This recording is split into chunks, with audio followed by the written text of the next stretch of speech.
When what happened, there were two new campuses, Stockton and Ramapo, that had never had a chance to vote.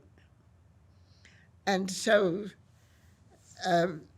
AFT petitioned for a new election of bargaining agent. Al Taylor went over to Philadelphia. He was in foundations. And I think much of the impetus came from the School of Ed.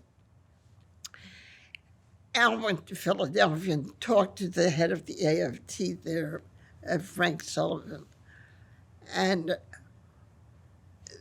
the election was held, I believe, in fall of '72. At the time, I think the association had like 150 members statewide. There was a lot of friction still. Members of the association resented the fact that AFT had won. There was certainly a degree of sexism. There was absolutely a degree of anti-Semitism. And I understood that. I remember, for instance, I had just been elected, and I was attempting to speak at a Board of Trustees meeting, and someone who had been president of the association stood up and said to the board, "You're not allowed to negotiate with her." As if our conversation constituted negotiation. And I looked at him and I thought, I can't believe you were that small. But he was. What I learned was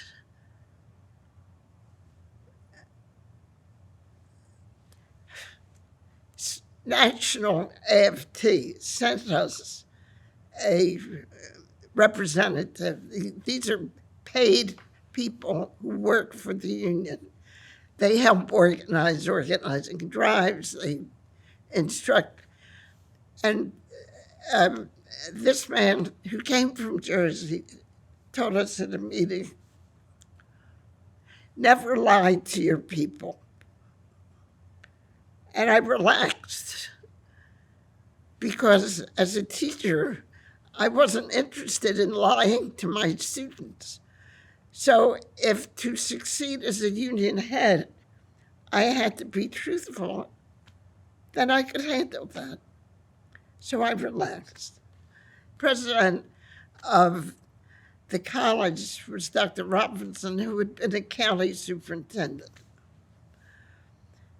And his approach was, he was the father figure. The idea of women having equal status was not there.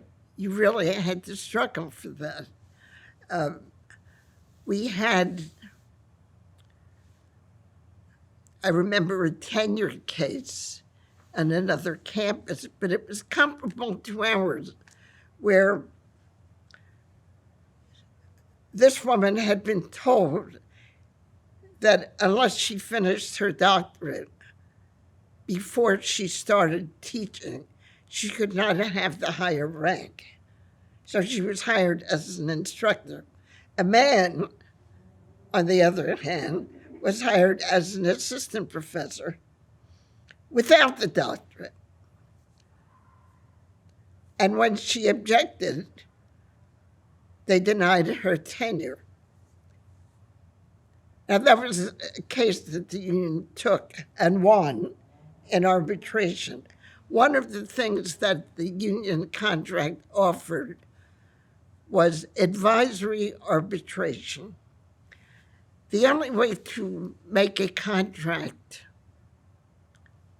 whole is to have the power to grieve real offenses. I'm not talking silly stuff. I'm not talking about tenure for somebody who shouldn't get tenure. I'm talking about real offenses. And that happened on another campus. Something comparable happened on our campus, but fortunately, it happened when we had the contract. Because though the person was denied by the president and the board, we took the case to arbitration, and the arbitrator ruled in our favor. And I went to the board and said, I want you to understand how unusual this is. In the 8-year history of our contract, this has happened only one other time. Don't embarrass yourselves. Save the college money. Give this woman back her position and tenure. And they ignored me. And now it went to civil rights, and civil rights ruled in her favor. And now the college was embarrassed and did have to pay extra money. Well, when we started the union, that kind of strength was not there. The idea of a woman president and speaking up forcibly for faculty rights, we hadn't had that before. 74 strike. Our AFT organizer had told us, you will organize people on the picket line. And I thought he was insane. But it happened because people came out to take positions on the picket line. We sent out assignments.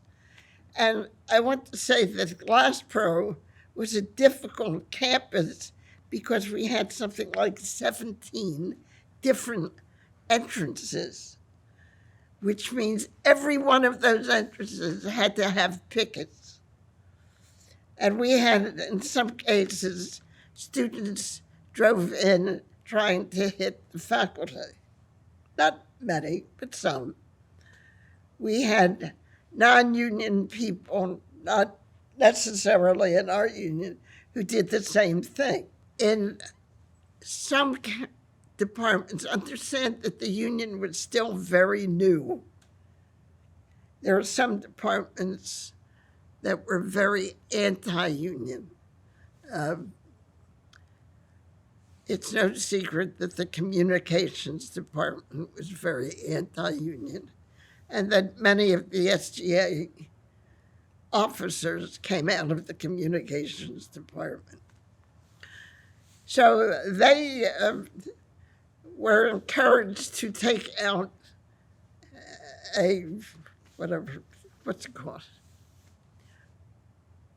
some kind of action against, an injunction against us. And I had to go up and speak.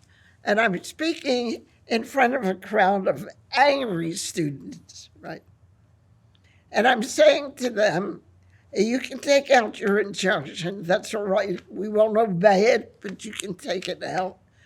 And I am not very happy here. I'm thinking, what would my Jewish mother think of her daughter, the college professor, going to the pokey overnight? The thought did not thrill me. But there I was representing the faculty, and that was my position. And if I'd had to go to jail, I would have gone to jail. Not happily, but I would have gone. One of the other things that happened during the strike, there are a number of people who did not respect the strike.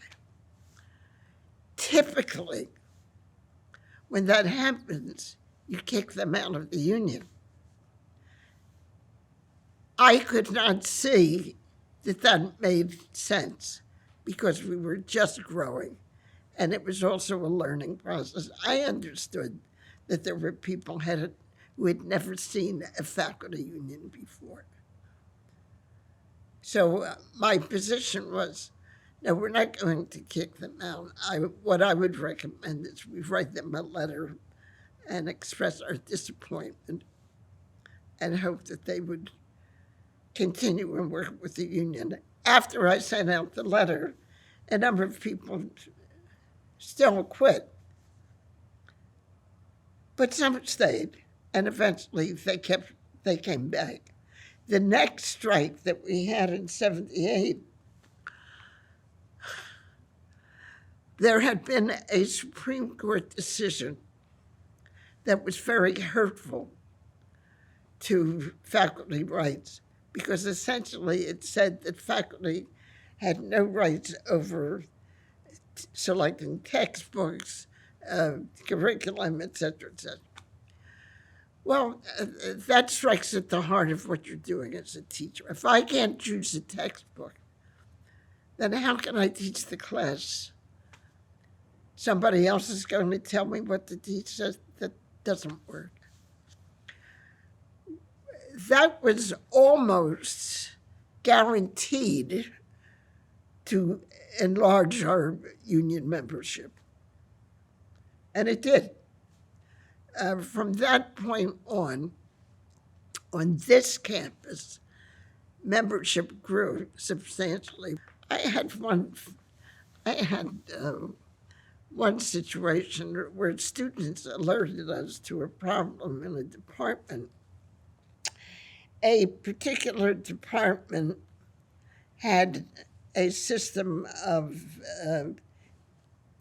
individual seminars for which the person who taught the seminar did not receive credit. The credit was assigned by the department chair arbitrarily to someone else for whatever reason. Like, let's say Joe is working on his dissertation, so I'll give Joe 3 credits off, while Harriet is teaching the course. Yes, well, you may look, it was a clear violation of the contract. I went in and spoke to the department, and somebody in the department raised his hand and said, "But we voted to do this." I said, "I'm sorry, you do not have the right to vote away someone's right to be paid for his work." The chair of the department introduced me as a fascist, and the head of the fascist union, AFT, and I should have said it in front of everybody, but I was being nice. I said, the definition of fascism is, one of the definitions is the elimination of unions. There's no such thing as a fascist union. You know what? I believe strongly that any worker, and though we're professionals, we're workers, deserve to be treated with respect and fairly. And if there's somebody who doesn't agree with me, is it that I don't agree with me? I'll fight for what I think is fair.